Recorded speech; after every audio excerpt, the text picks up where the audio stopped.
Salut les guys and girls, aujourd'hui on se retrouve dans un cours dans lequel on va faire du JavaScript, mais cette fois-ci sans jQuery.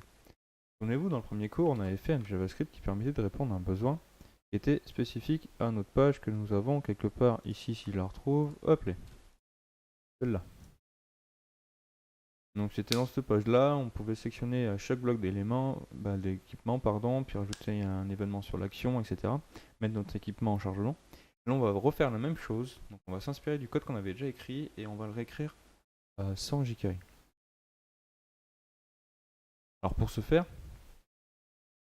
on va passer par des fonctionnalités qui ont été ajoutées via des normes de W3C ou via des normes de ECMAScript 6. L'ECMAScript 6 par contre c'est un peu plus différent. Là on va surtout utiliser du W3C. L'ECMAScript 6 par contre on va utiliser le promise qui est un nouvel objet qu'on va pouvoir utiliser. Je vous montrerai en fin de vidéo un petit peu ce que c'est. Là on va rester sur la base. Donc là le problème que l'on a c'est les sélections. Alors l'autre problème que l'on a en JavaScript, vous savez, c'est tout système de scope. La variable, des fois, on la perd. On ne sait pas trop pourquoi. Notamment, c'est pour ça que le this, souvent, on fait var self égale this ou var that égale this. On va pas on va vraiment être franc, c'est assez gênant quand on développe de devoir gérer notre portabilité de la variable this ou notre portabilité de chacune des variables en fait. Vous allez voir, là, je vais vous montrer.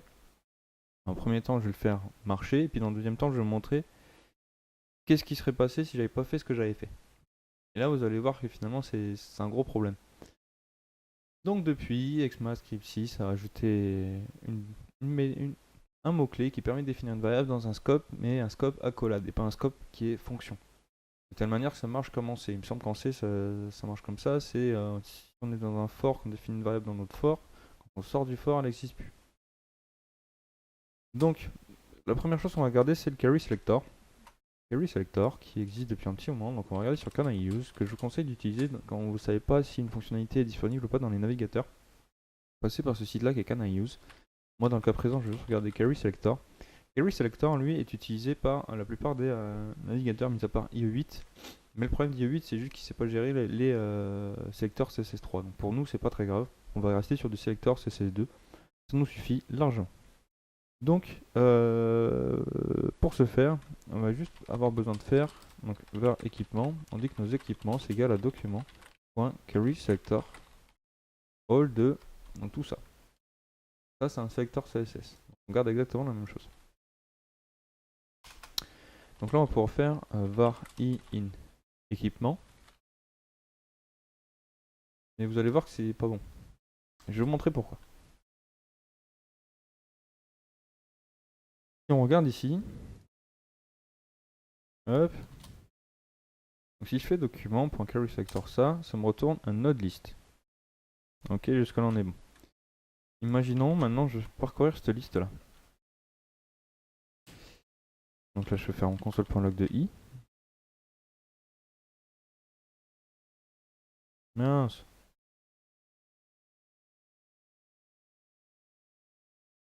J'allais trop vite.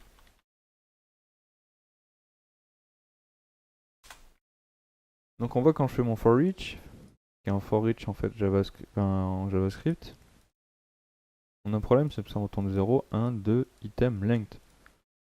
Waouh. Ouais.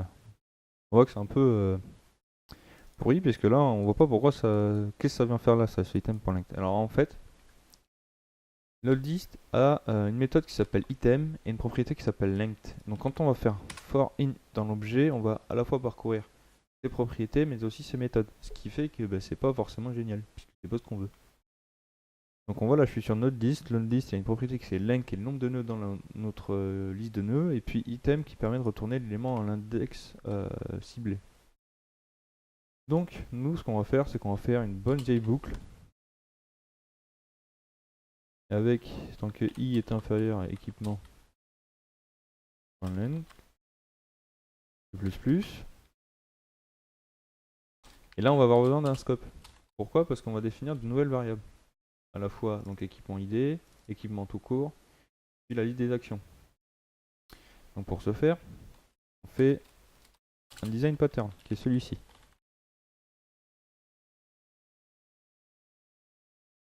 Dans lequel on va pouvoir dire en équipement c'est égal à équipement, item I. On va pouvoir aussi récupérer notre ID. Équipement ID. Ah non, c'était bien ce que tu me proposais. Équipement ID égale équipement. En get attribute. Data. Oui, c'est ça. Data équipement ID. Alors là, get attribute ça existe depuis longtemps. Donc pour un TTR, là il est bien, mais get attribute ça existe vraiment depuis longtemps. IE8 le connaît 100%. Je crois que ça date d'avant IE6 ou d'au moins IE6. Donc là, c'est vraiment quelque chose qui existe. Maintenant, on va pouvoir récupérer notre 10 d'actions.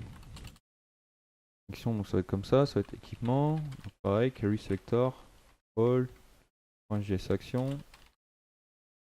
On va aussi pouvoir la parcourir. Var j égale 0. Donc le j est inférieur à action.length. J++. Là aussi, on va avoir besoin d'un scope.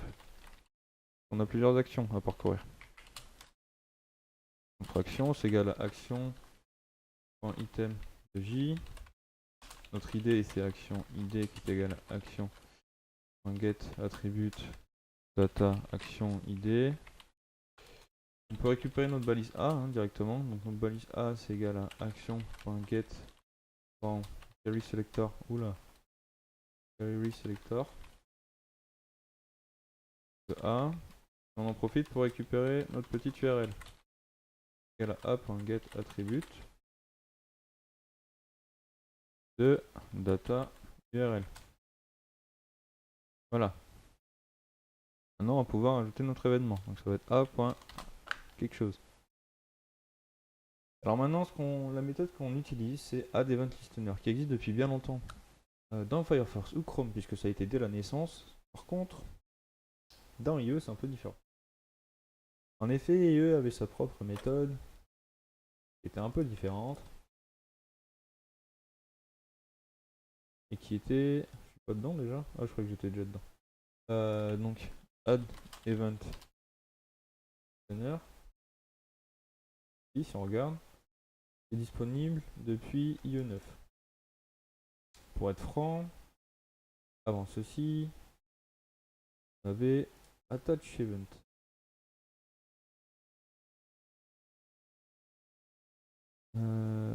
Ça, c'est une méthode propriétaire d'Internet Explorer. C'est une alternative à add event listener. Donc, de manière à pouvoir utiliser l'un ou l'autre, il fallait regarder est-ce que j'ai cette méthode dans mon navigateur. Est-ce que j'ai accès à cette méthode? Si oui, c'est qu'elle existe. Alors j'utilise. Sinon, j'utilise l'autre. C'est comme ça qu'on permettait de faire de la compatibilité entre les différents navigateurs. C'est-à-dire qu'on regardait est-ce que cette méthode existe ou est-ce que cette méthode existe. Et voilà. Alors c'est sympa, mais ça, au lieu de faire 2 lignes de code, on en faisait 10, ce qui était un peu pourri. En plus, la manière dont on utilisait l'objet derrière, parce que des fois c'était des objets, la manière dont on utilisait l'objet ou on initialisait l'objet, c'est différent, ce qui fait que on se retrouvait avec des pâtés horribles. Donc c'est là où on avait un avantage sur jQuery. Par contre maintenant, si on reste sur des navigateurs qui sont à peu près récents, à des bonnes listeners, on sait gérer. IE11, il s'est géré à 100%, c'était que à partir de IE9. Donc, si je peux add event listener, clic avec ma fonction, hop, et là je vais regarder est-ce que mon équipement a déjà une action en cours. Donc pour ce faire, on va passer par class list. Oups. Class list qui me retourne un DOM token list. Alors, le DOM token list, là en fait réellement nos problèmes qu'on a, c'est surtout sur le DOM token list. Alors je sais pas trop là. Mais là c'est vraiment la fonctionnalité qui est pas supportée. La class list, ça existe ici. Le seul problème c'est que, non, pas pour IE8 mais pour IE11 ça existe. Le problème c'est que class list c'est pas géré sur les SVG, sur les maths ML Element. Entre nous, je vais pas trop utiliser des SVG maintenant, et puis après c'est pas géré le deuxième paramètre sur toggle. Entre nous, moi je m'en fous, j'ai utilisé que le premier, et puis c'est pas géré des multiples paramètres sur le add and remove. Entre nous, j'ai en utilisé qu'un seul. Donc c'est pas super gênant. Qu'est-ce que le toggle? Le toggle, ça ajoute un élément à la liste s'il n'est pas présent dans la liste, ou ça le supprime de la liste s'il est déjà présent dans la liste. Je le refais au ralenti. Si j'ai une liste qui contient Toto Tata et que je fais un point toggle de Titi, ça va l'ajouter dans la liste. Si je refais un point toggle de Titi, ça va supprimer Titi de la liste. Si je fais un point toggle de Toto, ça va supprimer Toto de la liste. Il restera que Tata. Je sais pas si vous avez compris. En gros, imaginons. Là je fais donc. J'ai déjà ma liste d'équipements. Hein. Je suis un peu idiot d'avoir fait ça puisque j'ai déjà ma liste d'équipements. Récupérer l'item 0. Non. Item 0. Là j'ai mon premier équipement. Et là je peux faire class list. Class list, par exemple j'ai JS équipement. Là je décide de faire un toggle de JS équipement.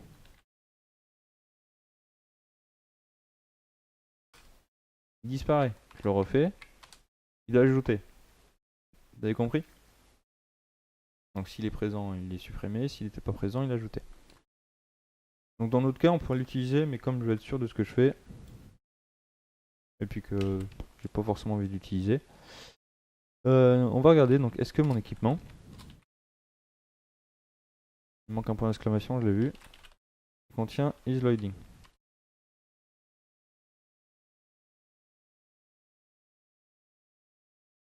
Tac tac tac, il contient isLoading. S'il ne le contient pas, je l'ajoute.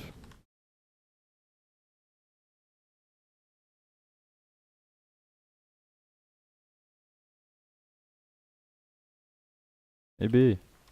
Donc je l'ajoute. Juste avant de continuer, je vais juste montrer que ça marche.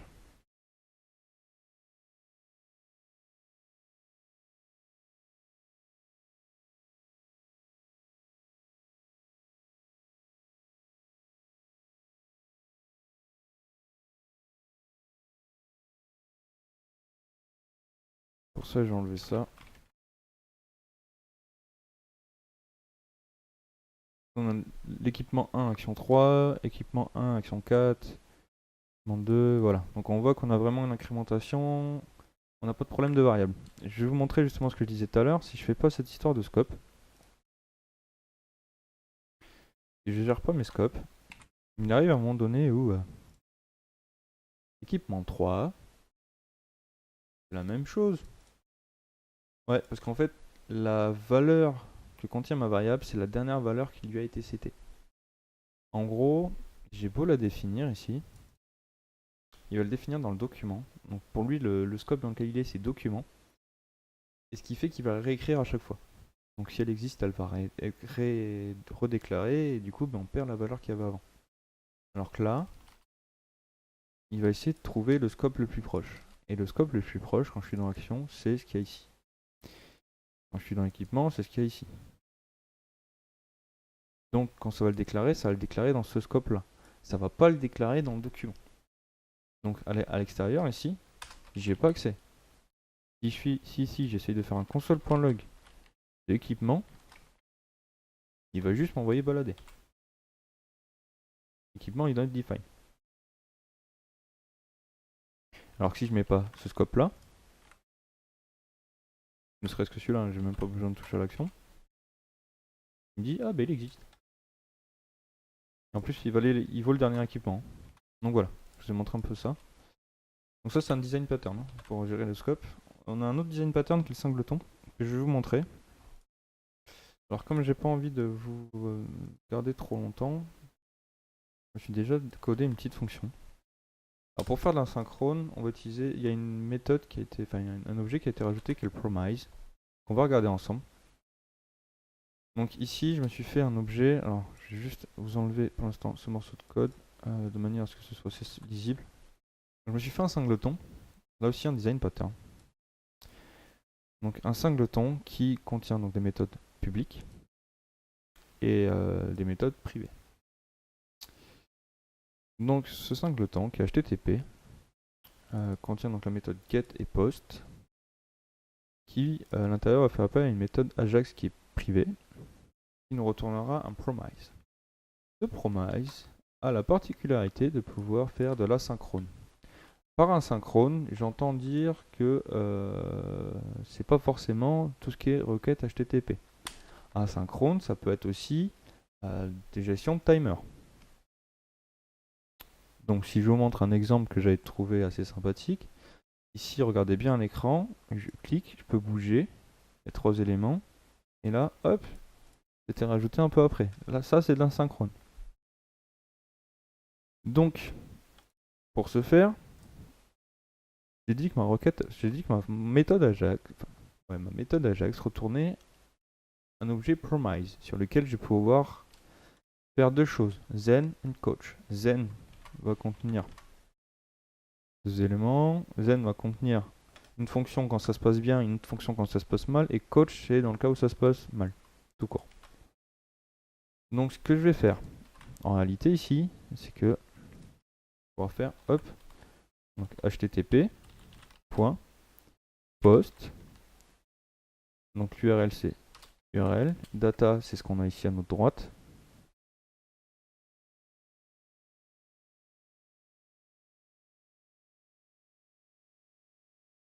Hop. Point, donc, zen.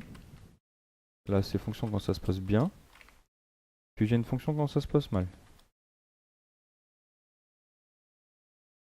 Donc dans les deux cas, ce que je vais faire, c'est que je vais supprimer.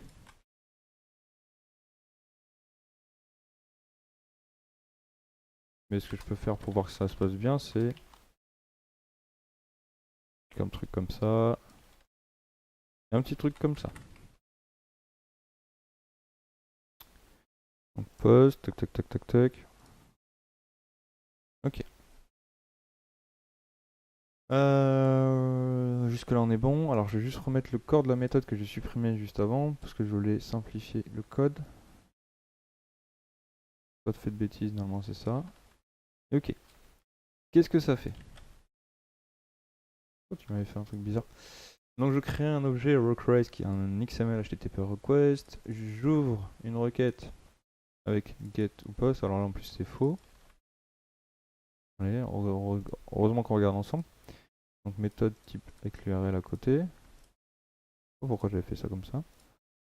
Ensuite, donc on définit une fonction qui sera appelée quand tout se passe quand il y a l'état qui change. Alors ready state, à quoi ça correspond?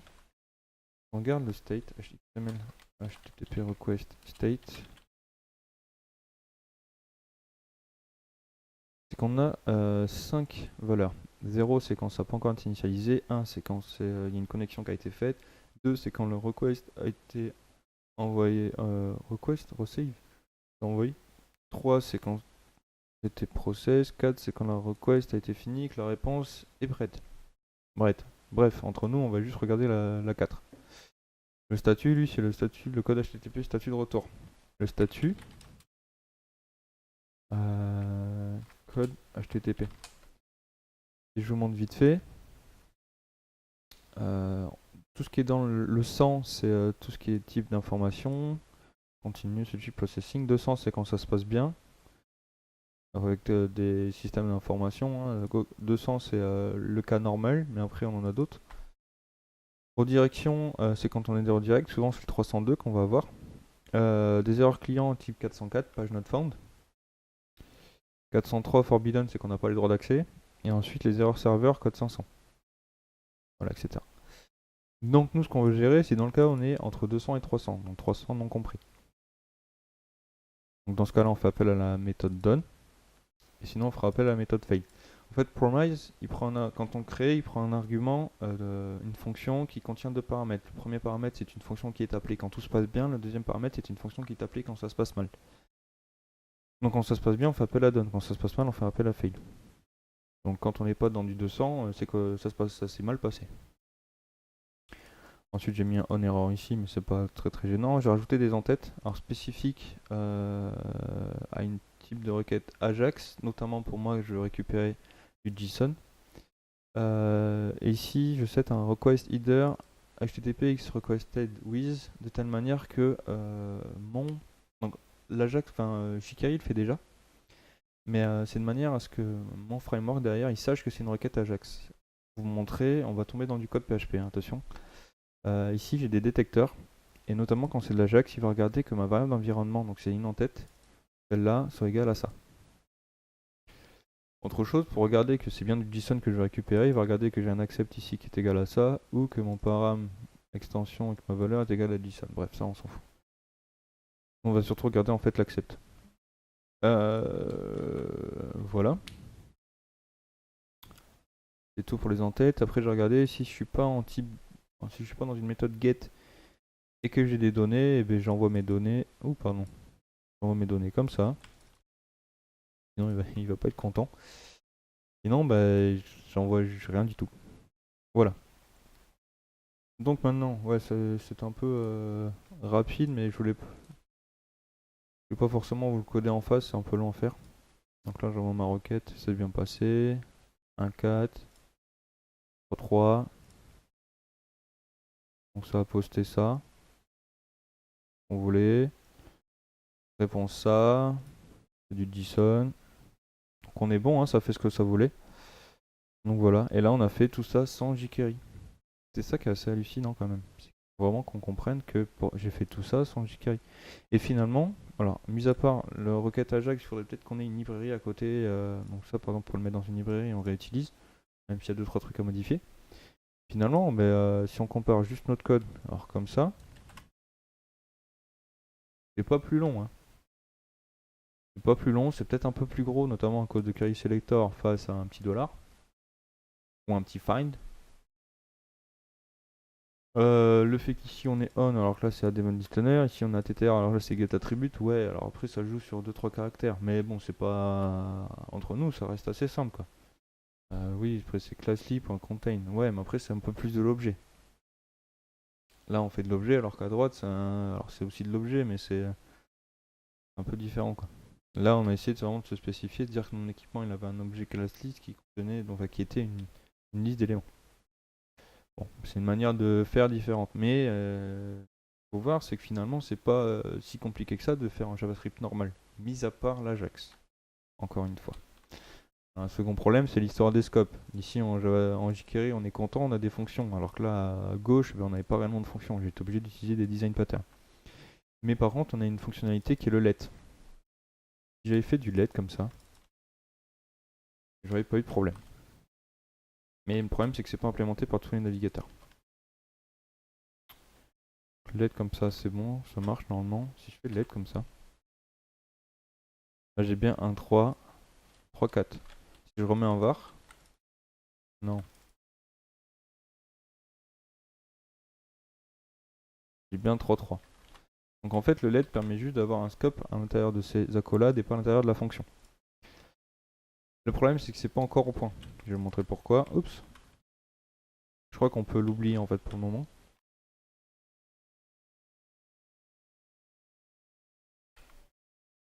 I8, c'est pas l'utiliser. On a un problème sur Safari, sur la version 9.1. iOS, Safari, c'est pas le gérer. Ouais, c'est pas encore top top. Et E11, par contre, c'est le gérer. Mais enfin voilà, c'est encore moyen. Là, on voit qu'on a quand même pas mal de rouge. Donc à 60% de portabilité, c'est un peu moyen. Donc on va éviter. Voilà, voilà. Donc j'espère que ce cours était intéressant. C'est vrai que celui-là, il dure un peu plus longtemps que d'habitude. Malgré que j'ai quand même essayé de simplifier le truc, parce qu'au départ, j'étais à 40 minutes. Je l'ai fait juste avant, j'étais à 40 minutes. Bon, j'ai un problème de micro, c'est pour ça que je le refais. Ça m'a pris pas mal de temps à faire. Parce que j'ai expliqué en fait en même temps que j'écrivais et je faisais des erreurs. Je- Entre nous, ça fait longtemps que j'ai pas utilisé mon XML HTTP request, hein. Ça fait longtemps que j'utilise plus ça. Mais finalement, je vais peut-être y revenir, hein. Il suffit de faire 2-3. Enfin, y revenir, non. Il suffit de faire une petite librairie qui utilise ça et puis après on réutilise quoi. On va pas s'amuser à retaper ça à chaque fois qu'on fait une requête Ajax. Ça sert à rien. C'est répétitif. Il suffit juste qu'on donne un comportement adapté pour chaque requête Ajax et c'est fini. Voilà, voilà. Bon, j'espère que ce cours était intéressant. Je voulais juste vous montrer que finalement jQuery n'est pas obligatoire, qu'on peut faire sans jQuery. Je serais presque à me demander si jQuery devient pas obsolète.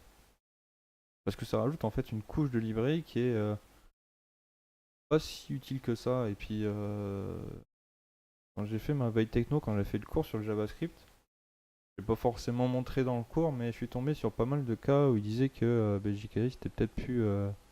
Il fallait peut-être plus l'utiliser.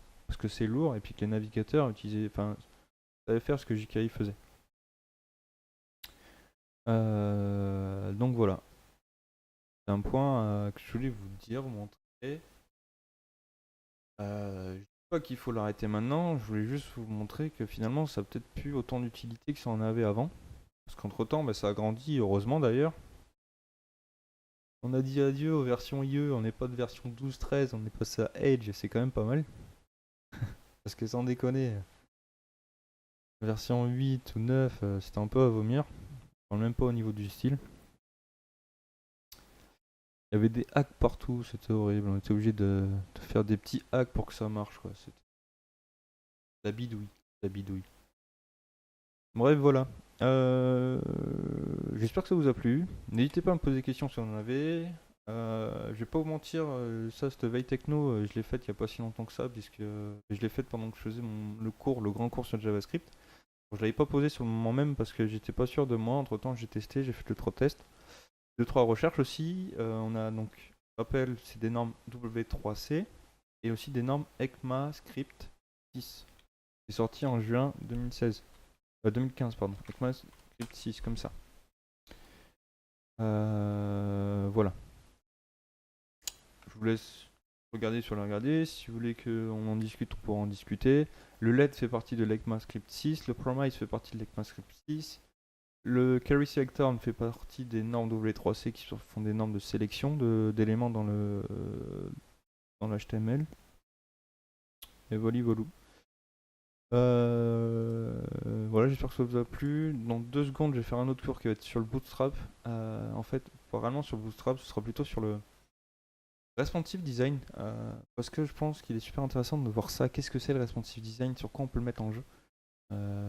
Bref, on voit ça dans un autre coin. Je vous dis à bientôt. Bye.